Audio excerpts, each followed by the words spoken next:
उनके गरीबा में खंजर हो, मुझे एतराज न हो, ऐसा हो नहीं। कोई अपना गम सुनाए, मुझे खिराज न हो, ऐसा हो नहीं सकता। इरादे मेरे हमेशा साफ होते हैं और इसलिए कई लोग मेरे खिलाफ होते हैं। यही वो कहेगा, दूसरा कुछ नहीं कर सकता है। बोलिए। कुछ कह न सकूं, चुप रह न सकूं, खामोश रहूं, नामुमकिन है, इसीलिए आपको बोलना। जब सियासत गरमाई हुई हो और सियासतदानों की जुबान केवल आग उगल रही हो, तो ऐसे समय में समाज हो या देश, वहां का माहौल तनावपूर्ण हो ही जाता है। तो ऐसे दौर में जब मौसीकी और शेरो शायरी की चीजें आती हैं, तो वह इस पूरे के पूरे तनावपूर्ण स्थिति पर एक तरीके का मरहम लगाती है। तो आज बिहार विधानसभा में भी कुछ ऐसा ही देखने को मिला, जहां जमकर शेरो शायरी हुई और कई किस्म की बातें न केवल सत्ता पक्ष और विपक्ष बल्कि स्पीकर की ओर से भी शेरो शायरी में शामिल होकर के उन्होंने भी आज गजल, शायरी और कविताओं को कई किस्म से पेश किया गया।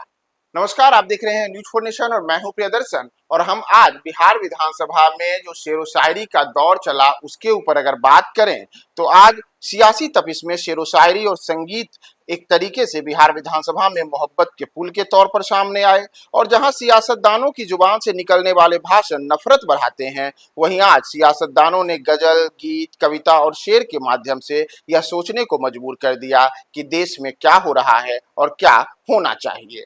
तो दरअसल बिहार विधानसभा के मानसून सत्र के पहले दिन से ही हम लगातार देख रहे हैं कि कैसे सियासतदान आरोप प्रत्यारोप लगा रहे हैं। अलग अलग तरीके से उनकी जुबान एक तरीके से कहें तो आग उगल रही है। तो आग उगलती जुबानों ने आज जब शेरो शायरी का सहारा लिया, तो बिहार विधानसभा में हर कोई वाह वाह करता भी नजर आया। दरअसल ये जो पूरी चीजें देखने को मिली, उसमें मौसीकी और शायरी का यह जो सियासी ठंडक वाला दौर देखने को मिला, इसमें सत्ता पक्ष विपक्ष के साथ ही साथ स्पीकर भी शायरी पढ़ रहे थे। और यह सब कुछ हुआ विशेष मतदाता सूची का जो पुनरीक्षण का काम चल रहा है, इसके ऊपर विपक्ष की आपत्तियों के ऊपर जब गुरुवार को बिहार विधानसभा में चर्चा हो रही थी, तो उस दौरान सबसे पहले इसकी शुरुआत की कांग्रेस के नेता शकील अहमद खान ने। दरअसल शकील अहमद खान ने एक मशहूर शेर कहा, जो कि जनाब परवेज अख्तर साहब का है कि तुम बांटते हो समाज को, मुझे ऐतराज ना हो, ऐसा हो नहीं सकता। तो दरअसल उन्होंने एक लंबा चौड़ा जो पूरा का पूरा शेर है, अगर हम उसकी बात करें, तो उन्होंने कहा कि उनके गिरेबा में खंजर हो, मुझे ऐतराज ना हो, ऐसा हो नहीं सकता। कोई अपना गम सुनाए, मुझे खिराज ना हो, ऐसा हो नहीं सकता। मैं एज इंसान हूँ, मुझे खुदा ने इंसान बनाया है। इंसान के लिए किसी इंसान को दर्द हो और मुझे वो दर्द ना हो, ऐसा हो नहीं सकता। तुम भूल गए अपने फर्ज को, मुझे फर्ज याद न हो, ऐसा हो नहीं सकता। तुम बांटते हो समाज को, मुझे ऐतराज न हो, ऐसा हो नहीं सकता। तो जहां शकील अहमद खान ने शेर सुना करके अपनी बातों को रखा, तो वहीं बिहार विधानसभा के अध्यक्ष नंदकिशोर यादव भी आज शायराना अंदाज में दिखे। उन्होंने भी शकील अहमद खान साहब को कहा कि जानते हैं शकील साहब, अगर आज चुनाव आयोग आपके शेर का जवाब दे तो वह क्या कहेगा? वह कहेगा इरादे मेरे हमेशा साफ होते हैं, इसलिए कई लोग मेरे खिलाफ होते हैं।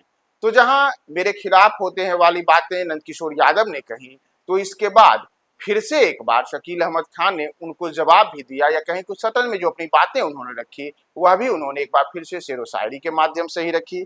और इकबाल की महबूब जो पंक्ति है, उसे उन्होंने याद करते हुए कहा कि वतन की फिक्र कर नादान, मुसीबत आने वाली है, तेरी बर्बादियों के मशवरे हैं आसमानों में।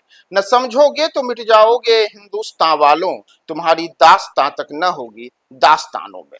तो जहां ये पूरी की पूरी चीजें शकील अहमद खान और नंदकिशोर यादव के बीच देखने को मिली, तो वहीं इसके बाद जब सत्ता पक्ष की ओर से संसदीय कार्य मंत्री विजय कुमार चौधरी आए, तो वह भी अपनी जो जुबान है उसमें शेरो शायरी का कहें कि जो शहद है वह बिखेरने से पीछे नहीं हटे। और उन्होंने भी आज जो तमाम चीजें अपनी रखी, उसमें उन्होंने सवा अफगानी का मशहूर शेर, गुलशन की फकत फूलों से नहीं कांटों से भी जीनत होती है, जीने के लिए इस दुनिया में गम की भी जरूरत होती है, इसी की अगली पंक्तियों को रखते हुए और शकील अहमद खां को कहा कि उन्होंने बताया कि शकील अहमद खां, जो आपने बातें कही थी, तो मैं उसमें आगे बताऊं कि वो पुरशिए गम को आए हैं, कुछ कह न सकूं, चुप रह न सकूं, खामोश रहूं तो मुश्किल है, कह दूं तो शिकायत होती है।